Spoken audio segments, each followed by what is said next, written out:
Hi, I'm Dr. Michelle Pedicola of Second Chance Secrets and Secrets of Life and Death. And I want to talk to you today about change because there's a lot of stuff going on right now. We are just almost on the anniversary of the pandemic and the biggest social experiment of the century, probably this century and last century. And that's this sheltering in place that we've been doing. Now, don't get me wrong, I'm not telling you to stop sheltering in place. I understand why we're doing it. But I want you to understand why this could be such a challenge. And it's having an impact. There was a report made, I don't know where it was, I meant to check that out, on Japan, and that they're having a huge problem with suicides. That's a sign. In my Costco magazine, they're talking about mental health and that we need to be paying attention to the impact that the social distancing is having on us. Social distancing is not natural for human beings. It is threatening because we are social creatures. We are wired to connect with each other. And when we are isolated, as we have been doing for the last year, it has an impact on us. So I want you to take a moment to think about this as your body experiencing it as a threat to survival. Now, if you have a partner or a family that you're living with right now, you may be having too much of a good thing, but you aren't experiencing social isolation quite in the same way as a person who is literally alone. And I've seen signs of this in my own life of people, colleagues that I have, that are sheltering alone in place. And it is having an impact on them. It's difficult for them, and they may not even be aware of it. So what are some of the signs? Well, some of the signs could be feeling really angry, or depressed, or despairing, or wondering when it's going to end, or maybe rebellious. Somebody told me about a woman who was not wearing a mask in the common area right after their office where they work the administration put a request for everybody to wear their masks in the social area, the common areas. So rebellion, like not wearing your mask. Well, I didn't wear my mask this morning because I forgot it. But I did have my scarf, so I did try and use that, and I did try to keep that distance. But we're tired of this. We're tired of not being able to see people's faces. It feels unsettling, doesn't it? It feels very disturbing. So if you're feeling angry or if you're feeling frustrated, it's natural. Now, it's what you do with that feeling that makes all the difference in the world. Some people, they just blow up at other people, or they pick targets to have an argument with because they're trying to release that energy of frustration, that energy of fear, because that's what is at the base of this, is fear. And it's not a conscious fear, it's not a logical fear, it's a physiological fear. It's a fear that comes from being a human being, that you are being denied the social community that you really need, that you want in order to survive, to feel good, to feel safe, to feel normal. So sometimes people respond by being discouraged, by being blaming themselves, beating upon themselves. And this can, go to such a far place that people actually feel like they can't stand it anymore. I was talking to a friend this week, and she was saying, I don't want to be here in this world, in this three-dimensional plane anymore.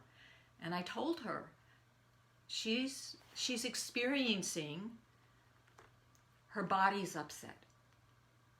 And when you realize that it's your body's upset, you can actually start to do something about it.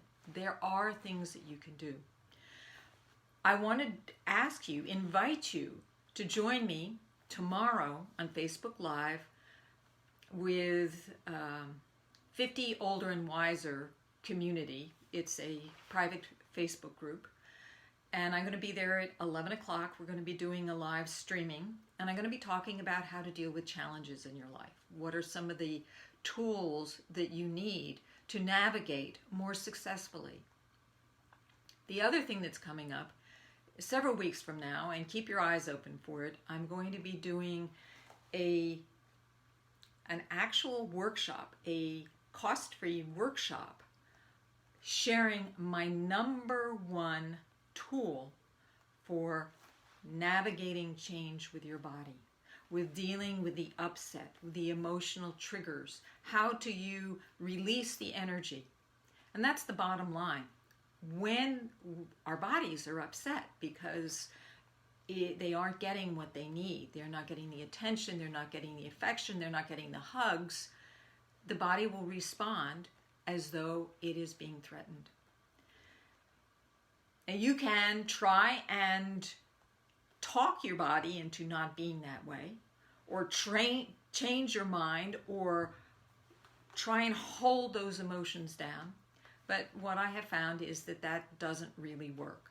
What that ends up doing is it ends up making you sick, because you're actually holding back a natural process of emotions that needs to be released. So that's what I'm going to be doing in this workshop, and it's going to be on, let's see, the 23rd, Tuesday the 23rd of March. I'm going to be sharing it on Facebook and in Zoom, and I will make sure to put a link in the post here so that you can join me. It's only going to be 30 minutes long, and it's going to be very, very powerful. And if you're feeling a little frustrated, if you're feeling angry, if you're feeling like you need to get the hell out of here, you want to join me for this, because it's going to be hugely releasing. So why? I'm Dr. Michelle Peticola, and I've been doing this for a very long time. I worked with people around grief and loss for almost 20 years. I know the body. You could call me a body listener. In fact, the program, the workshop I'm talking about, is called Body Speak. It's going to teach you how to listen to your body, because your body is speaking to you all the time. It's telling you what it needs. But most of us do not know body language. We do not know how. Well, we know body language when we see other people, and we can tell when they're angry or whatever sometimes. But we don't necessarily know our own body's language. And our body is sending us messages all the time. Unfortunately, the body only has a vocabulary of two: pleasure and pain. Now, if you're feeling good, hey, everything's great, right?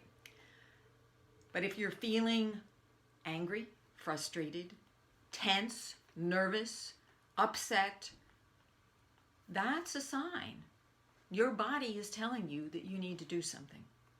You need to pay attention. Because if you don't pay attention, the body will turn up the volume. And when the body turns up the volume, that volume can result in an explosion, an emotional explosion, or you are so successful at holding things in that you make yourself sick. Because when you hold it in, it actually takes muscular energy. It actually takes energy, it takes effort, and it also causes a restriction in your body. Yes, there is a biological grounding to this. It's not all foo-foo. There's real biological reasons for why emotions that are not addressed can make you sick. Please join me tomorrow at 11 a.m. Pacific Standard Time on Facebook Live in the, 50 and Older and Wiser community. And I will put in the comment section, I will make sure to put a post to turn you on to that. And also come back and join me on the 23rd of March And this is going to be at 4 o'clock in the afternoon. And I'm going to be doing a workshop sharing my most powerful tool. And you don't have to, if you come to the Zoom call, you don't have to be actually present in the sense of being visible. You can protect yourself, but you are going to get an amazing healing, the best release you can imagine. That's all I have to share for today. You have an awesome day. Be kind to your body. It's the only body you have. It is your partner in this life human adventure. Be brilliant, and bye for now.